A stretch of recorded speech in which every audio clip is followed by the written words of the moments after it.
Welcome back to our lecture series in microprocessors and microcontroller subject. In this today's lecture 8, we'll be talking about the programming model of 8086. But as always, we will have a quick recap of what we have done in the previous lecture briefly. Any of our previous lecture itself was a whole recap session only. You have seen all the earlier previous lectures, what we have discussed, starting from the first lecture to lecture 6.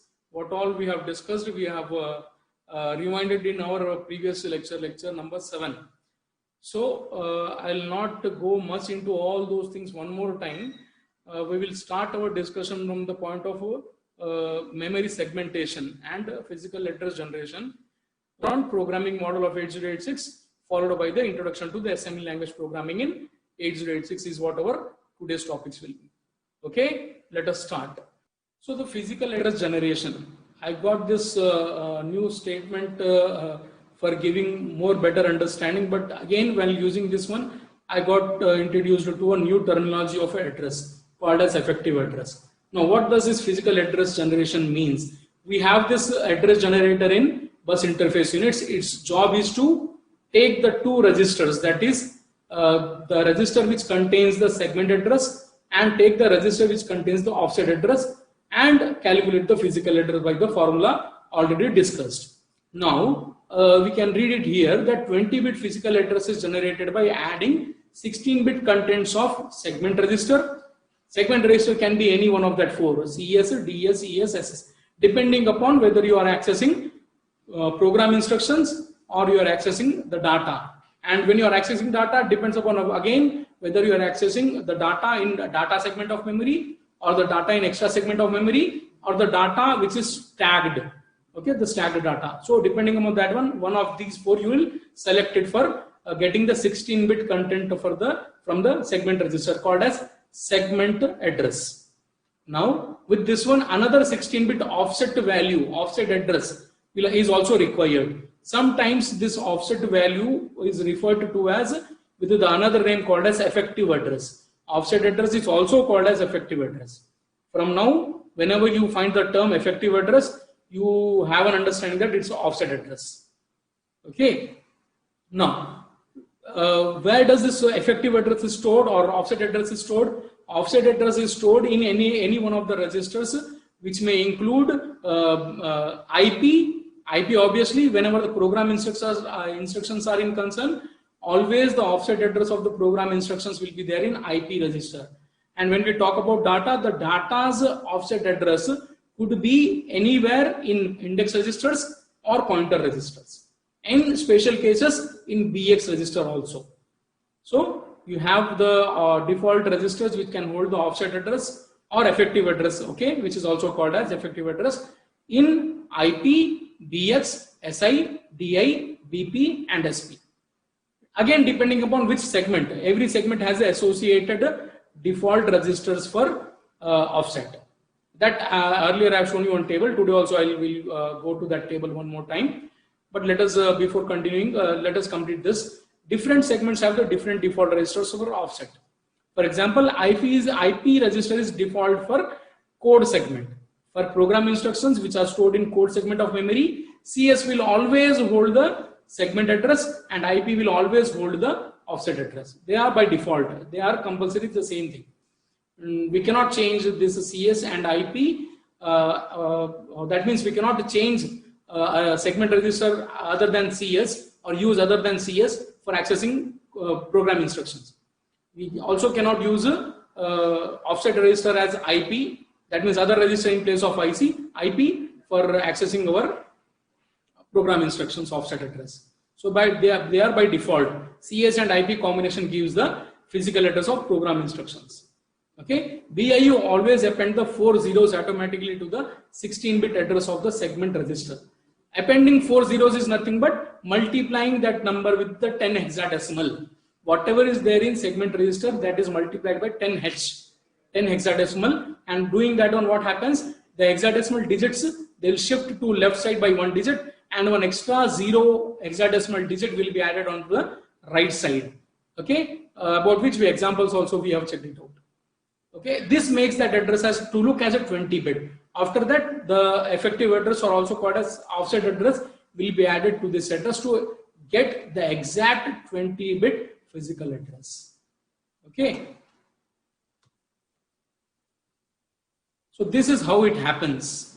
If you have a look upon this particular slide right now,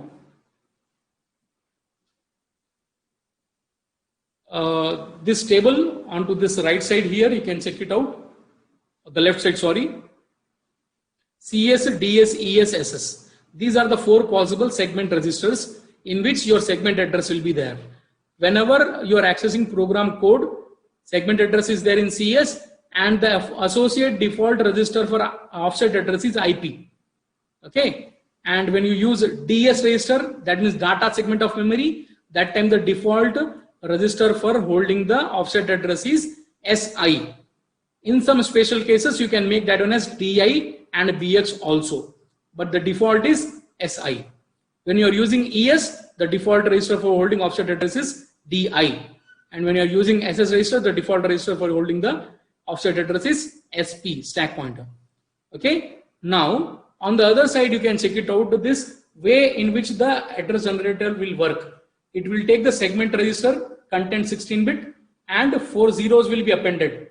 It will add 4 zeros to it, or basically you can, more other words, you can say that hexadecimal 10x will be multiplied with that number. So to get that one extra hexadecimal 0 onto the other side of that, right side of that number. And in previous class, I have given you another example also. Suppose you are having indicators in decimal only of a 2-digit, but instead you have to show the result in a 3-digit format. You have the 2-digit capabilities, but you have to show the result in 3 digits. So what you will do, I have 2 such indicators which are having 2 digits decimal capability, and I have to show a number of 106. What I will do is that, first of all, out of 106, the first 2 upper side digits, 1 and 0, 106 it is, right? So 1 is uppermost digit and 0 is next. So 10, I will indicate that one into one of my 2-digit decimal indicator, and I have left with indicating 6. This 6 again I will indicate with the help of another 2-digit decimal indicator by writing 06. Now I am showing 10 and 06, two-digit decimal numbers, but actually I meant to show 106.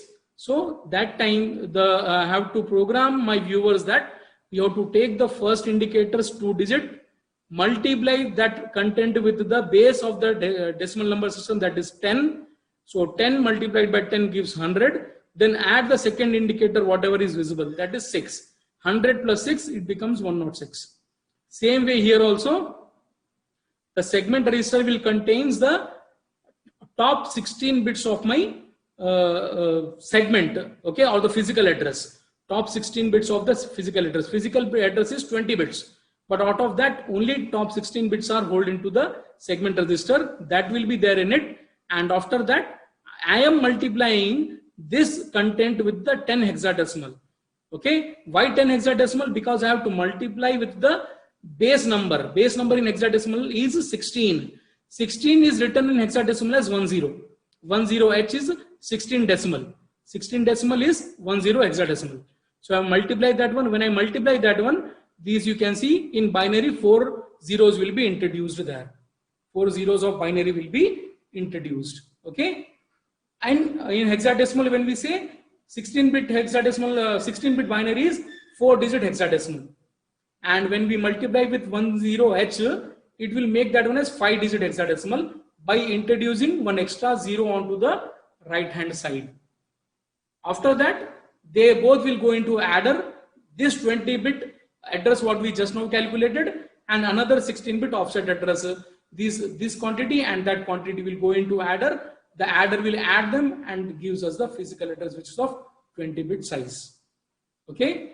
Hope you are able to understand the calculation of physical address, and this is very important for us.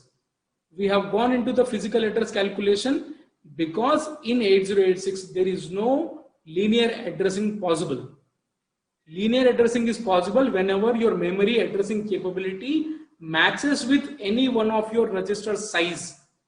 Here the memory addressing capability is 20 bits, but internal register sizes are 16 bits, and it's not matching. So linear addressing is not at all possible in 8086. That is why we have to go with the segmented addressing. And in segmented addressing, we know that we have to break the physical address into two parts. One part we will store in the segment address, multiply a base number of the hexadecimals into it, that is 10s, to make that one as a 20-bit base start address. With that one, offset address should be added to get a final physical address of 20-bit size. Okay, so this is how the physical address is calculated in 8086 system. Now, these are the combinations. In the previous slide also it was available here on this side. So segment registers and associated default, the first row in this one are the default offset registers. Second rows are optionals. The optionals, that means in some cases you can go with these registers also for having our offset addresses, okay, of the data. In case of DI, so in case of data segment register, DI and BX is there. In case of extra segment, SI and BX is there. In case of SS, BP is there. Additional registers which can be used for offset address calculation. By default, for CS, IP is associated. For DS, SI is associated. For ES, DI is associated. And for SS, SP is associated. Okay. So the table also is showing you the same thing. In this table also you can find the same thing. Okay. Association of the segment registers with the offset registers. This earlier also I have shown you.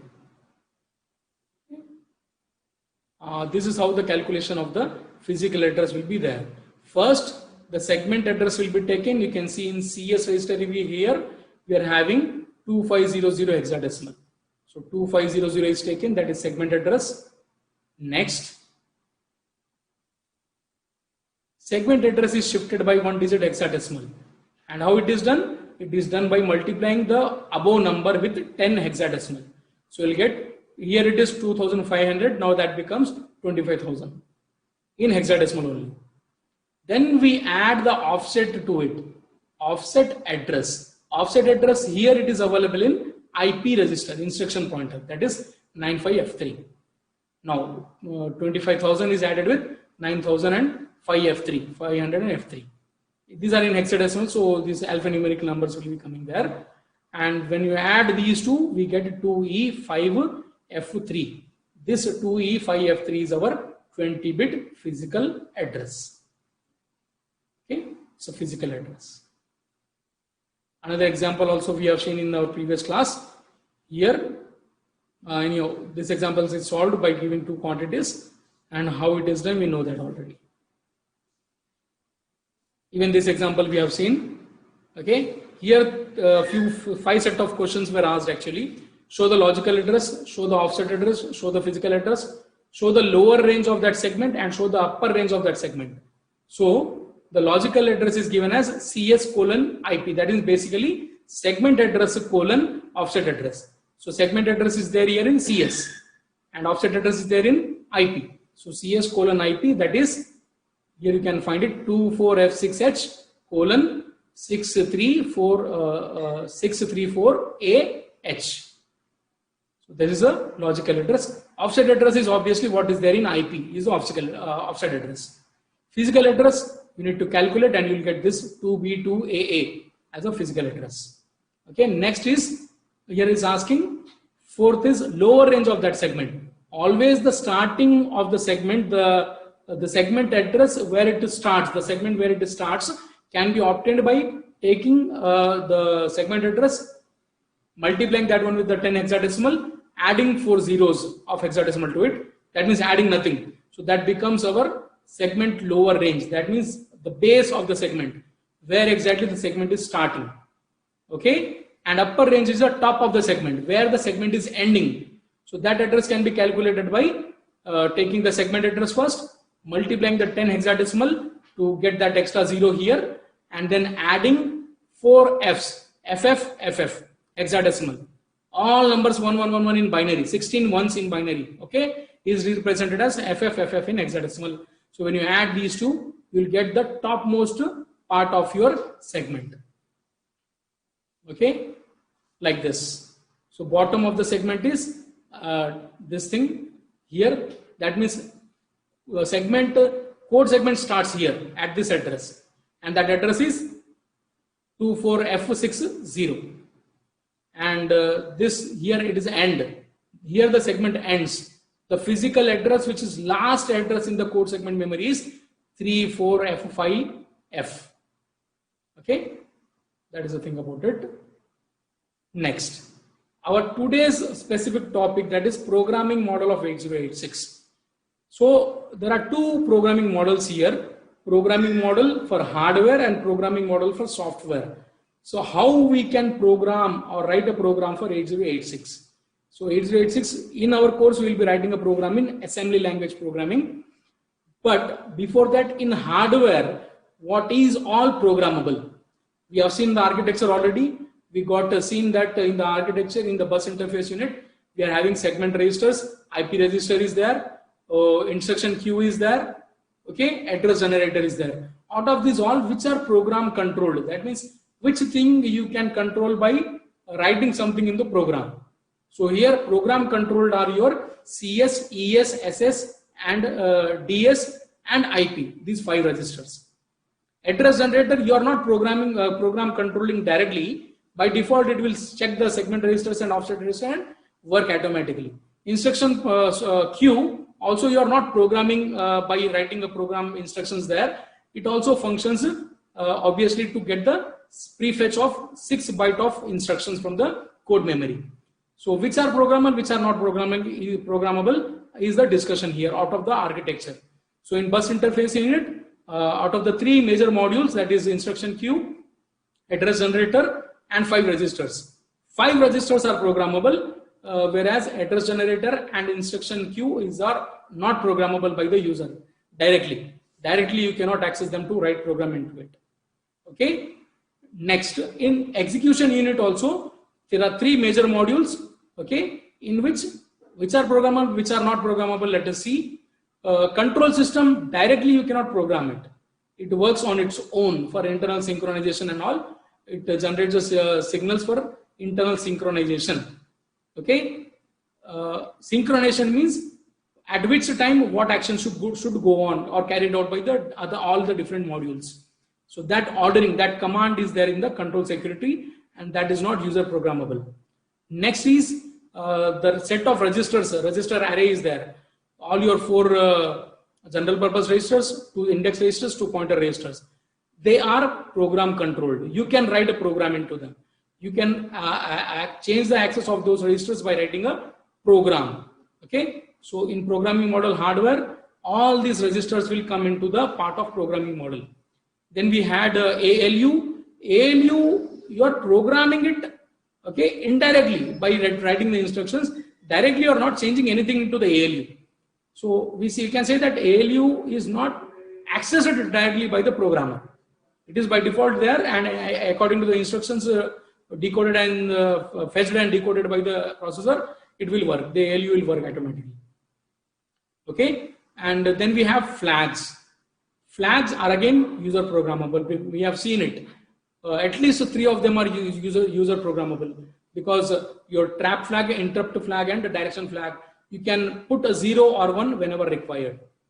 Okay, they are completely program controlled. The programmer can put a 0 or 1 as they require.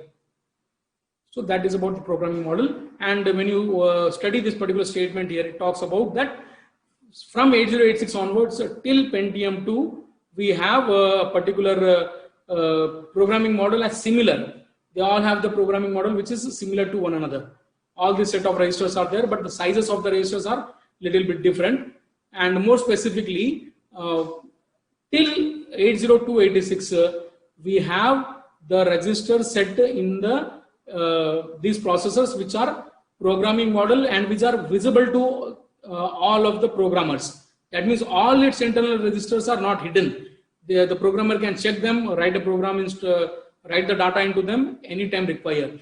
Registers of the particular processor, how much visibility is there to the programmer? Okay, there are no hidden registers in this. Hidden means some registers will be specific to the processor itself for its internal operations only, and they are not directly accessible by the programmers. So such a type of thing is not available, and all its internal registers are visible to the programmer up till the particular version called as 80286. After that one, 80386 onwards, we have a set of program invisible registers. Program invisible register means those set of registers are not accessible by the programmer. When he is writing or when she is writing the program, they cannot directly put a data into the particular set of registers which are program invisible. Okay, so that is what the programming model of 8086 is. In 8086 programming model, all its registers are program visible. So we can put all the registers of 8086 into our programming model of 8086. So the programming model of 8086 is basically this thing. You can check this. So in bus interface unit, total 5 registers, 4 segment registers and 1 instruction pointer, they are available in the programming model. And in execution unit, all our general purpose registers there, and here pointer and index registers along with the flag registers, they are also program controlled, programmable. Okay, and in earlier one of the classes, there were doubts by a few students that what is these numbers here, 15, 0, they're also 0, 7, 8, 15, what they are? They are actually indicating you LSB bit and MSB bit positions. Okay, 0 is the LSB bit position, 15 is the MSB bit position. And then in the general purpose registers, here we are having 0, then 7. That means it's a lower byte. 0 to 7 is lower byte. AL, okay, it has only 8 bits, 0 to 7. And from 8 to 15, it is AH. Okay, combinedly, it's a 16-bit register AX, but you can split them and use them as 8-bit registers. It is AL register, 0 bit to 7 bit. These 8 bits are for AL, and bit number 8 to bit number 15, these another 8 bits are for AH. Okay, that is what in the programming model of 8086 hardware. Now, when we talk about programming model software, that means what is the model of assembly language program in 8086? How does the assembly language program looks? Okay, we will see a few examples of the programs in the coming future classes. But today we will talk about the structure of the program. How does that a program actually looks? What are the different things which we write in the program? Okay, as you are aware by writing the C language programs, you have studied C language, so you can relate a little bit to these, but a few things are specific to the assembly language program that we will be checking out for today's session. Okay, but before that one, before checking out the structure of assembly language program, let us see the computer languages classification, how they are. We have low level languages, we have high level languages. In between, we may have a mid level languages also. Okay, in our previous starting classes of the course, I have given the analogy of the building, the ground floor, first floor, second floor, like that also. Ground floor means very convenient for the processor to understand, and top floors are very convenient for the programmer to understand. Getting it? The processor will understand only the switching states, zeros and ones, on and off conditions. So the program, what the processor understands, is called as the lowest level language program, and that the particular thing is the machine language program here. Machine language is a set of zeros and ones, sequence of zeros and ones. Okay, binaries, switching conditions, on and off. Okay, but that thing is very hard for the programmer, for you and me to understand. So we have chosen some little bit above level. Okay, lower middle level we can say, or little more middle level we can say that the mid-level programs are the one in which the programmer understands them very easily, but there that time the processor will not be able to understand that one. So what we can do is we can use the translators which can translate what we can understand into the what the computer or the processor can understand. So you might have heard about the compilers. Okay, compilers generally are required when we are programming in C, C++ or more higher level languages. But we will be programming or writing our programs in this course in a assembly language program. Here we do not require compilers. we require for translation of assembly language code into the machine language. For that, translators, they are called here as assemblers. Okay, even the assembly language programs are not understood by the processor. They are very lengthy, they are very architecture specific, but then also the processor understands only the on and off switching states. So whatever the program we write in assembly language, that also has to be translated into the machine language, and that job is done by the particular tool which is called as assembler here. Assembler is a translator which translates our assembly language instructions into the machine code. Okay, so here assembly language codes are a little bit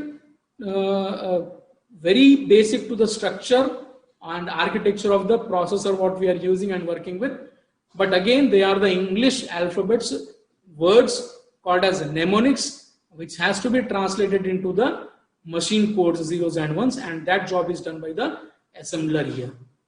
Okay, now let us see the one example of program structure of assembly language program. How does an assembly language program looks? So here we have it, assembly language program.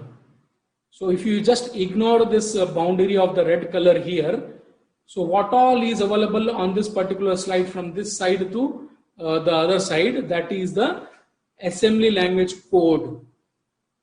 Okay, this code is basically a code of taking two values, adding them and making a sort of loop for recursive addition. Okay, we will not go into the logic of the program what is written here right now. We are trying to understand only the structure of the program. So what does the program contains? It contains the program instructions. So what is bounded into this red boundary here right now, this particular thing, it is our program instructions. Okay, this is what we are giving into the processor. Fine. So program is a set of instructions written to solve a given problem. What else is there in this one? Let us check it. And program consists of two sort of things in the program assembly language programming. Program is constructed of making two things. One of that one is instructions. Instructions are the directions which a microprocessor follows to execute a given task. Okay, these are the instructions. For an example, this current one particular thing is red bounded thing. Move AX comma some number. It is 205A hexadecimal number. We are moving that 205A number into the register AX. So MOV is a mnemonic. Okay, instruction mnemonic, which reading that one we can understand that we are trying to move something here. Okay, instead of writing MOVE, we are writing MOV because that is what the instruction set of our 8086 allows us to do. So it's human readable, but again kept very short for not making the program look very lengthy. So these are the instructions. So instructions are the some directives which we provide to the processor to tell it this thing you have to do. What here in this example, it has to move a number into AX register. So these things you have to understand these definitions. Okay, a program, first of all, what it is, it's a set of instructions written to solve a problem. Then what are program instructions? Program instructions are the directions in which a microprocessor follows it to execute a given task or a problem. Next thing, what does this program contains is this particular thing called as assembler directives. Earlier I have told you that assembly language programs written here, they have to be translated into the machine code, and that job is done by the assembler. So when that assembler is trying to convert your assembly language program into the machine code zeros and ones, it has to understand where exactly the program code segment is starting, where exactly the program data is placed, okay, in which address it has to start, and all sort of things. So for making this the assembler to understand, we give some hints and directions to the assembler. Now when I'm writing this code segment, it is the type of direction I am giving to the assembler. not to the processor. And assembler is a software tool which will take this help of the assembler directives and try to translate our program instructions into the machine code. Okay, so this code segment. Okay, another example is assume, you can find it out here. Another example is org. These all are the assembler directives, whereas your this move, add, okay, JNC, these are the program instructions. So try to understand the definitions of program instructions and assembler directives. Program instructions are some instructions, some directions which we are providing to the processor, whereas assembler directives are the hints or directives which we are providing to the assembler, which makes that assembler to translate the assembly language code into the machine language easier. Very easily it will be able to translate our instructions into the machine language by having this assembler directives. Okay, and apart from these all, what else we have in this code is that this set of things here which you can see here, these are the comments. And for good programming, always it is suggested that you always write a comment of every line in the program. So what are comments? Basically, comments are the explanation or the annotations done by the programmer for other programmers to understand that code very easily. Okay, if we write the comments on each line, whenever we give our code to others, by reading the comments, they can easily, very easily understand our code, what exactly we have written. Okay, and these are basically things which are completely ignored by the assembler also. In higher level languages also we write the comments. There compilers also will ignore them, interpreters also will ignore them, and obviously the assembler is also ignoring them. There are not any sort of requirement for the assembler for program conversion from assembly language to the machine language. Okay, these are just some sort of explanation or annotations given by one programmer, one person to other human being, such that the code understandability increases. Very easily the programmer, another programmer can adapt to the somebody's source code and read it accordingly. Okay, makes the understanding about that code very easy. Okay, so that is about the program structure, assembly language program structure of the 8086 assembly code. Okay, that is it for our today's session.